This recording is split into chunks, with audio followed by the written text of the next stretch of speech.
For $550, the Lenovo Yoga Tab promises that it can do everything that the $800 Samsung Galaxy S11 can do. It even comes with a stylus out of the box. So, is it a much better value than the Galaxy Tab S11? To find out, we played tons of games, ran benchmarks, drew and took notes, and tested its desktop mode.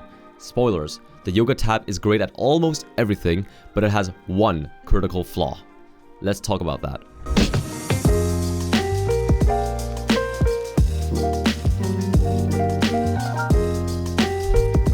The Yoga Tab's build is all metal. The edges are nicely rounded and the display bezels are thin.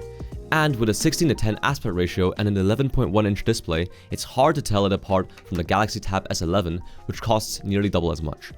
It's just a bit thicker at 6.2mm and about the same weight at 458 grams. You can get it in a silvery grey color or seashell white. On the back, there's a Lenovo logo and a nearly flat camera bump. The tablet doesn't wobble at all when writing. On the right side, you find the power button next to two volume control knobs. There is no fingerprint reader, so you'll be stuck with using a pin or the less secure face unlock. On the left side sits the USB 3.1 port that allows you to output display to an external monitor. Practical. There is no 5G model, so there's no SIM slot or microSD expansion slot. That's something you still get on the Galaxy Tab S11. For $550, the Yoga Tab's display is exactly what you want.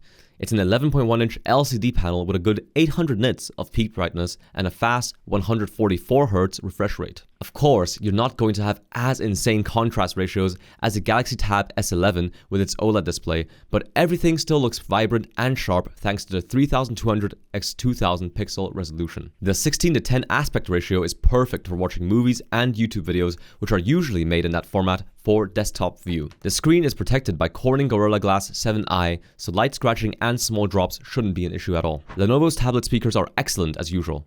This Yoga packs 4 speakers in a stereo configuration with 2 woofers and 2 tweeters. Dolby Atmos is also supported. We find the sound excellent with clean vocals and audible bass.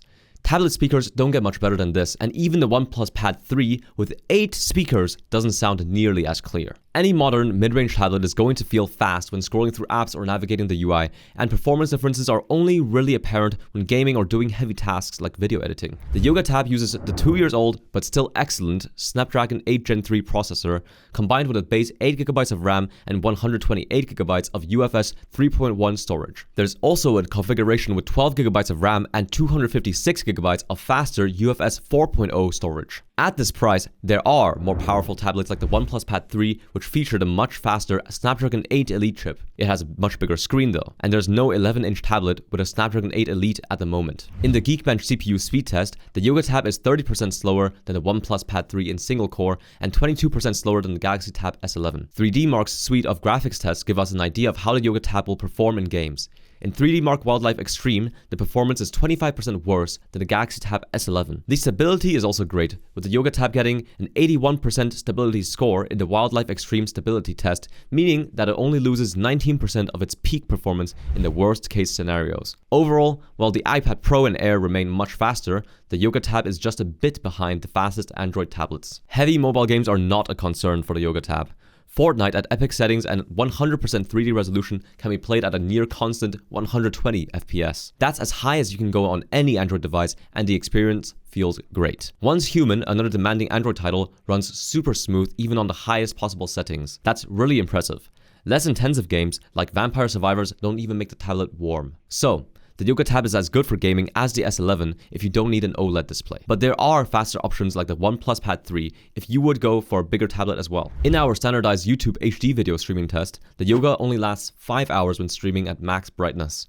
That's not a great result and means you might have to recharge your tablet during a long workday. The iPad 11 gets the same result in this test, but the Xiaomi Pad 7 Pro lasts 50% longer, for example. The OnePlus Pad 3 also gets nearly double the runtime. Lenovo's Tab Pen Pro is a surprisingly good stylus that actually comes as a package deal with the tablet.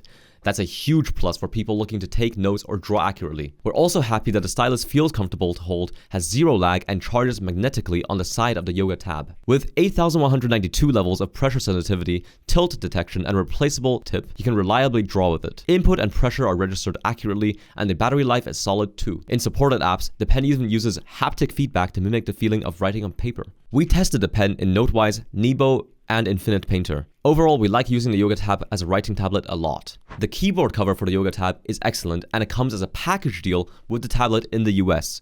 We were able to get some hands-on time with it during the IFA Berlin last month.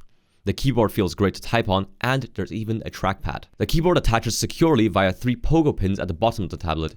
It's also only 375 grams. If you're looking for a light tablet that you can use as a secondary work device when traveling or during commute, this is a solid choice. Alternatively, you can also use any other Bluetooth keyboard like the Logitech Keys 2 Go with the Yoga Tab. We've linked the accessories we can recommend in the description below. As per usual, software is where Lenovo really fumbles. The Yoga Tab comes with Android 15 pre-installed instead of the new Android 16, and Lenovo only promises 3 years of Android version upgrades and 4 years of security patches. That's a lot less than Samsung, OnePlus, or Apple are promising. Lenovo's ZUI 17 is a lightly modified, nearly stock Android 15 experience, and the only things Lenovo really adds are pre-installed apps that waste your storage space. Temu, Find Apps, and Solitaire immediately appear once you set up your device. Of course, you can just uninstall them though. The one redeeming factor about the software is the inclusion of a Samsung DeX-like desktop mode. Thanks to the USB 3.1 port, you can use an external monitor and use the tablet as a portable workstation with solid multitasking features. The Smart Connect app also lets you connect your tablet to a Windows computer. You can move files between the devices or use your tablet as an extended display for your PC. You'll be surprised by the camera quality. There's a 13 megapixel wide-angle front camera that's good for selfies and a great 13 megapixel main rear camera. Both can take video with 4K resolution.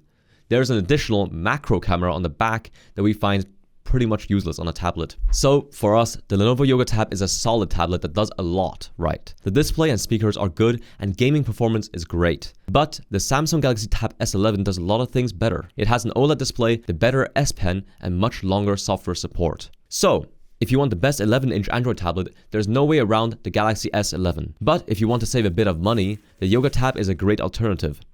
Make sure to compare prices because we think the Yoga Tab should be at least $200 cheaper to make sense. Now, we think that the OnePlus Pad 3 is a fantastic gaming tablet, and before you buy anything, make sure to check out our review of it. And then you can decide whether you pick the Yoga or the OnePlus.